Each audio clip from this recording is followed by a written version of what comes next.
Hey guys, how you doing tonight? This isn't a review, this isn't any of your day-to-day, week-to-week, Monday-to-Monday, Sunday-to-Sunday SpazPhoenix stuff. No, it is not.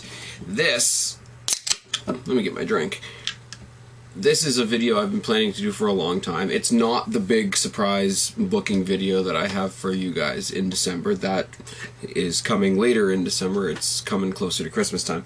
This is the video that I have been meaning to make ever since Booker T started talking about anybody he was talking about in a positive light as part of his Fave 5, this mythical Fave 5 that, you know, encompasses, you know, in all fairness, half the roster, which, and, you know, Booker T, I have limited respect for him to begin with.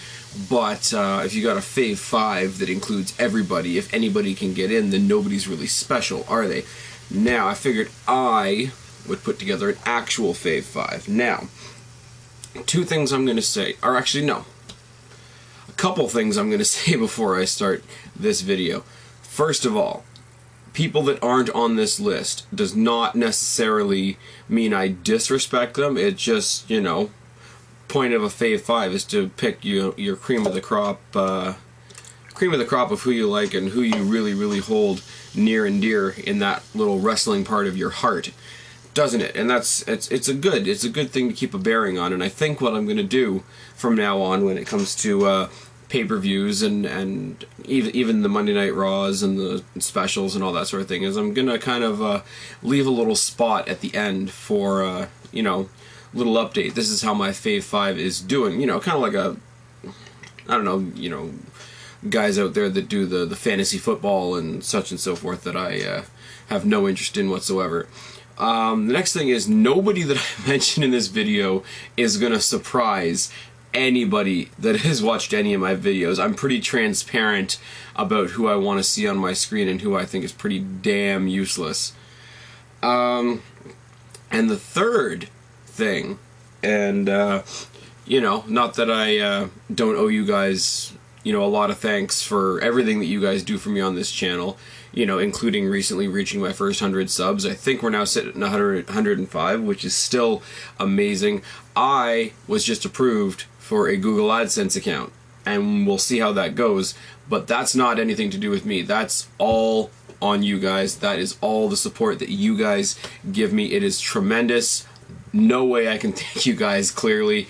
When I started this channel, I didn't think any of that was going to happen, but it has, and we'll see where it goes. And, you know, if I make a penny, and I can go, if I can go through my life, end up in that pine box one day and say, look, I made this penny here just from being a wrestling fan, I will be a happy guy. I got paid a penny to be a wrestling fan. It's a penny that I didn't have yesterday, and all I had to do was come here and talk to you guys what I think about what's going on in wrestling. That's pretty fucking awesome. And like I say, I have nobody but you guys to thank. Thank you. Keep spreading the word. Keep you know, passing me on to your friends and such and so forth, and I will be forever in your debt as usual. Now, on to the Fave 5. First of all, some honorable mentions. People that I do have my eye on that, you know, if it was a Fave 6 or a Fave 7 or a Fave 8, they would definitely be on the list. People like Alberto Del Rio, who I didn't give the time of day to when he debuted, but obviously, you know, I've changed my opinion since then. His match with CM Punk at the last pay-per-view was one of the best matches this year, bar none. Most anticipated wrestler, you know, I think I'm going with a lot of other people on this one as well, but Daniel Bryan.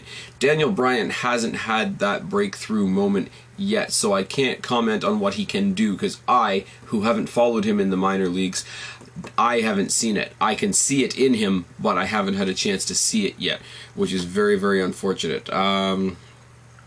You know, Sin Cara, who's apparently coming back, John Morrison, who just got, you know, the next victim of the John Laurinaitis future endeavoring, seemingly machine. But he's still on my list. The whole Hunico, Epico, Primo, you know, sort of reminiscent of the old LWO type group that they've got going on. I'm really excited to see where that goes. But all the spare parts aside, here is the Fave 5. Number 1, no surprise to anyone, Mr. Randy Orton. Now, can't be denied that, like Triple H, like John Cena, like The Undertaker, Randy Orton has reached the point in his career where he does not ever need a WWE or a World Heavyweight Championship reign ever again. If that man never wears another piece of gold his entire career, it will still be Hall of Fame bound. Oh, yes. Now, that's just what can't be denied. Why do I like Randy Orton? I like Randy Orton because of how he behaves in the ring. Randy Orton's a legit psychopath in the ring, which a lot of people can do crazy, but nobody does crazy quite like Randy Orton. Randy Orton can be the same crazy that he is, whether he's a face or a heel, and that's hard to do.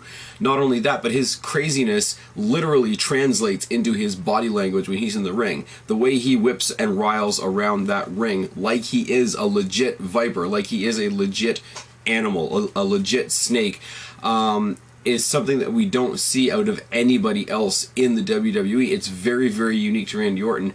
And when you create that body language, that attitude, that in-ring presence, that in-ring style that nobody can duplicate, that's a huge thing in a business that's becoming more and more generic, isn't it? At the same time, when you've reached that level of, I don't even need a world title anymore, that's when you start giving back to the company. This is where I come head to head with a lot of people that are Randy Orton haters out there, say Randy Orton doesn't put anybody over and such. In the past year or so, let's look at the people that Randy Orton has made look like solid gold. Cody Rhodes, Dolph Ziggler, Christian over the summer in some fantastic situations, Wade Barrett. Earlier than that, you had the match with Kofi Kingston. Over and over and over again, when he was having his rivalry with Cena, he did as much as he could to make Cena look good. As much of a losing endeavor as that is. That is his contribution right now. His contribution right now is coming in, being as awesome as he is, and leaving the guy in the ring next to him looking just as good. Thank you for that, Mr. Randy Orton. Second of all, number 2. Somebody, if I can use the cliche once, somebody that has sat definitely under the learning tree of Mr. Randy Orton is Mr. Cody Rhodes. Oh yes, so many of the elements of Randy Orton, the sort of the deviousness, the violent streak, the ability to apply, that era of not being quite right in the head, are all elements that I'm sure he picked up or absorbed, or like I say, sat under the learning tree of Randy Orton, but at the same time in a way that is uniquely Cody Rhodes. Now, Cody Rhodes was unique the day he walked into the WWE, not that big, he wasn't that impressive looking when he came in, he's built himself up now and whatever. Simple things like he had very, very generic trunks. He didn't wear knee pads, which they made a big deal of, especially when he started using his knees and his kicks a lot in his arsenal. The various personas that he has gone through, from his tag team with Ted DiBiase to aligning himself with Randy Orton to sort of making that drastic change into being the super cocky, pretty boy guy with the dashing Cody Rhodes gimmick. And then going from there to the supposed injury brought on by Rey Mysterio, and going from dashing to deranged was the overused term at the time, but to literally be a pretty boy one minute and somebody that was making a lot of us think of old school Mankind the next minute, to make that turn on a dime is something that's goddamn impressive. For somebody that wasn't even considered a good mid-carder, let alone a main eventer, to make that turn, and make that turn convincingly into that deranged, masked character, and sort of pull back from that into some semblance of normality where we can still tell that there's something a little amiss there, is great. He's fast in the ring. He's great technical. He throws strikes as good as CM Punk and some of those guys that I could mention up on that tier. And when you put all that together, he's a very, again, like Randy Orton, a very, very unique guy to watch in the ring.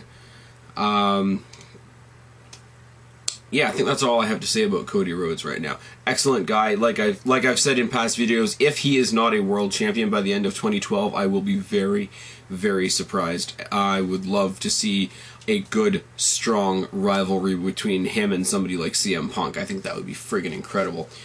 The next is The Miz, who, after, you know, dabbling in some tag team action with R-Truth, has hopefully restarted his ascension back to the main event scene, and cheers to him for that. When The Miz came into the WWE, I liked him. I thought he was funny as fuck, whether he was, you know, doing the SmackDown guest host thing, or, you know, plowing his own way in the original ECW, or teaming up with John Morrison when they did the Dirt Sheet. That was one of the best things I've ever seen. You know, you talk about talk shows in the WWE, we've had, you know, Piper's Pit, the Heartbreak Hotel, the Cutting Edge, the Peep Show, the Highlight Reel, and the thing that he did with Morrison there, the Dirt Sheet.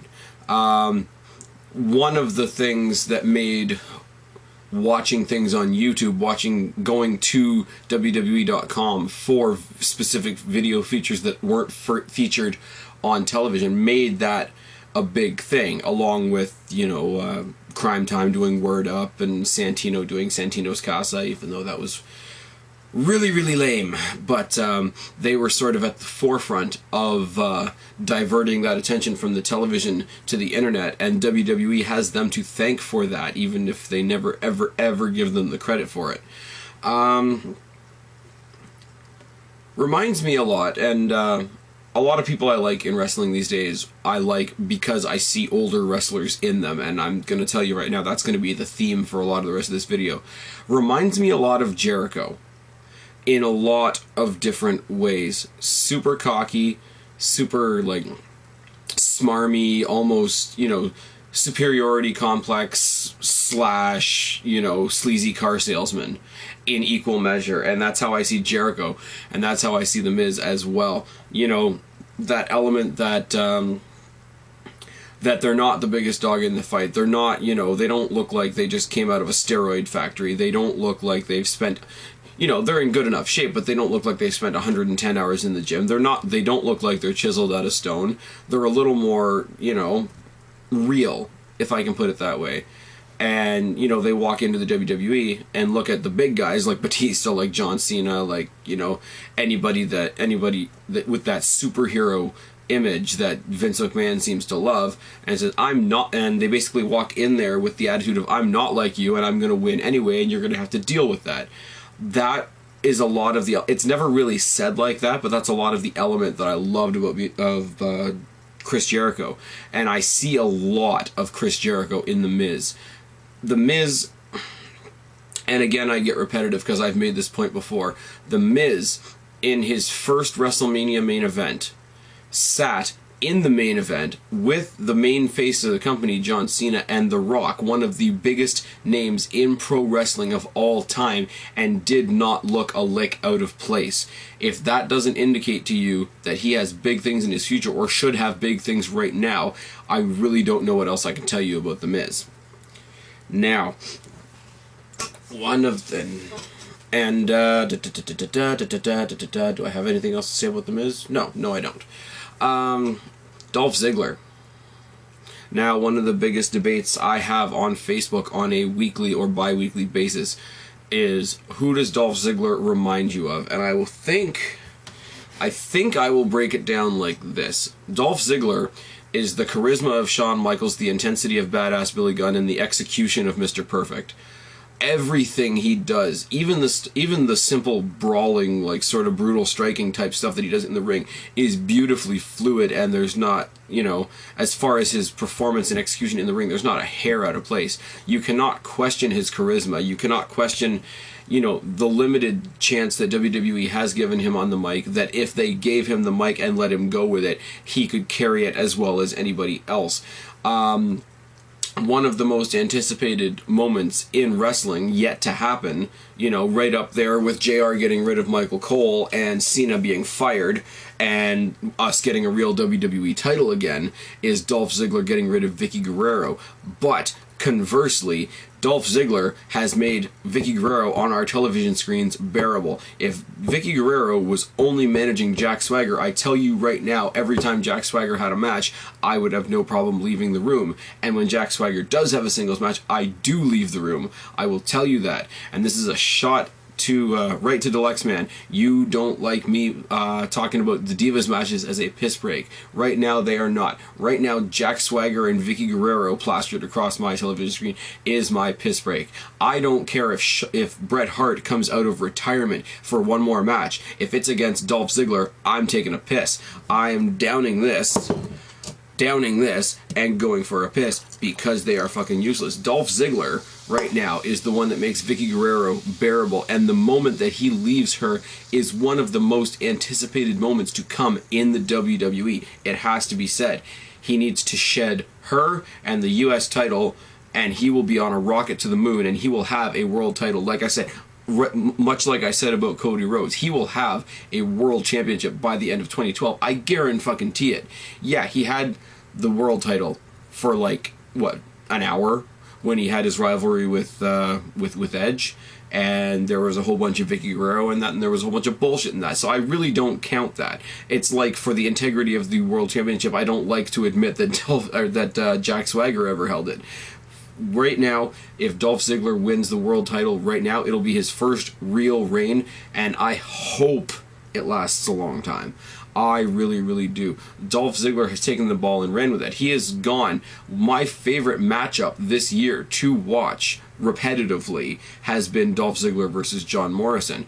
Other than that, John Morrison's kind of been lost in the breeze. He's a great talent, but with his style, with his high-flying parkour genre of wrestling, there weren't very many people that could mesh with him, and I'm pretty sure that's one of his biggest problems. Dolph Ziggler didn't have a problem with that. Dolph Ziggler could keep up with him every step of the way. He's had his fair shots and his shining moments against guys like Edge and guys like Randy Orton. Those guys are Hall of Fame bound. If you can hold your own with them and you're only a mid-card title holder, you're doing pretty fucking good. That's that. The last, obviously, and this is going to be more obvious than anything else, is CM Punk. The guy that can do it on the mic, can do it on commentary, and can, oh my god, get it done in the ring. Perfect package. I mentioned Shawn Michaels in reference to Dolph Ziggler's attitude. Shawn Michaels, in my opinion, is the prototype of the perfect pro wrestler. Balancing, you know, character, charisma, mic skills, ring psychology, selling, holding the crowd in the palm of your hand, and getting the actual work done in the ring. With him gone, the next perfect package of a pro wrestler is CM Punk. You want to brawl, he can brawl. You want to be super technical, he can go head to head with Kurt Angle if he had the opportunity. And I would love to see that. I really, really would. But the only way that's going to happen is if he goes to TNA, and I would be sad.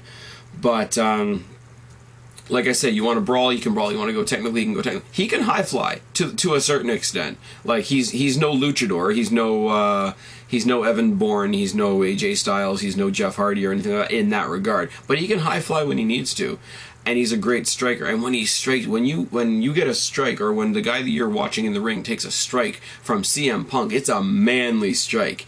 Oh yes, it is. CM Punk catches you with a kick, and whether it's the crack that you hear throughout the arena, or whether it's, you know, the way he delivers it, the psychology with which he delivers it, or the fact that half the time it comes out of nowhere, people stand up and take notice. Yes, wrestling is not real, but if CM Punk gets a round kick on somebody, you are paying attention, whether you are in the arena, whether you are watching it in the theater, whether you're watching it on a stream or on YouTube or on my television right there, you are paying attention when CM Punk is in the ring. CM Punk did that with his promos in a more obvious way. He did it with the way that he pushed himself to the main event. But at the same time, he upped his game in the ring. It didn't need very much upping because his game in the ring was already there. But his skills, his day-to-day work, hard-ass work in the ring gets your attention even more than a simple pipe bomb does. Oh yes, it does. And you know what I love most about CM Punk? He's not a pretty boy. He's not a Ken doll. He's not a G.I. Joe. He's not carved out of stone. He's not 6 foot tall, 500 pounds. He is the antithesis of everything that WWE usually thinks a superstar is, looks like, sounds like, feels like. He is the antithesis of John Cena, and that's why everybody loves him. That wasn't a hating comment on John Cena, let me be clear. I don't like Cena, but that's not what that comment was meant for. John Cena is one type of pro wrestler, and a lot of people are sick of that type. CM Punk is the antithesis. CM Punk is the opposite.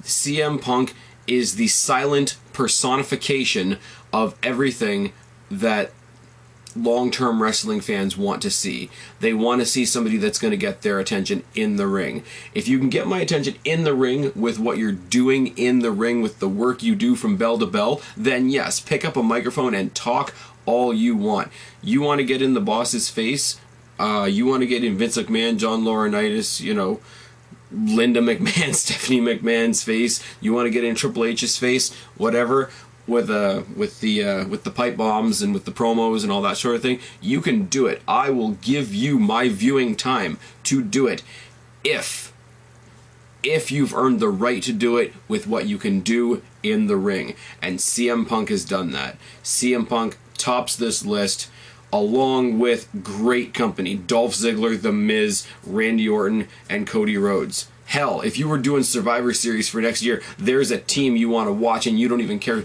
Hell, you could put that team right there up against the Spirit Squad and you would make money at next year's Survivor Series. That's just one example. You get any combination of those guys. You know, we've seen what Ziggler and Orton can do. We've seen what Rhodes and Orton can do. We've seen what Punk and Ziggler can do. We haven't seen yet what Punk and The Miz can do. That's a match I want to see. These are my 5. These are my fave 5, and I do not see, unless something very, very magical happens, I don't see my specific, you know, narrowed down attention being drawn to any other superstars in wrestling right now. If something magical happens, I will come on this video. I will correct myself to be sure. But these are the 5 guys to watch. You know, Orton being at the top echelon and the rest of them all following suit.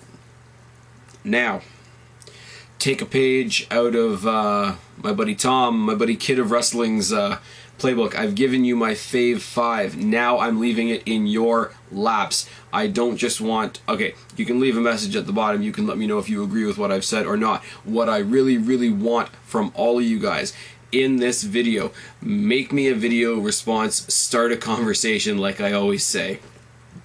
If you do it, great. If I get more than one, then I'll pick a favorite and that person will be plugged for the next couple of videos, and I'll do it that way.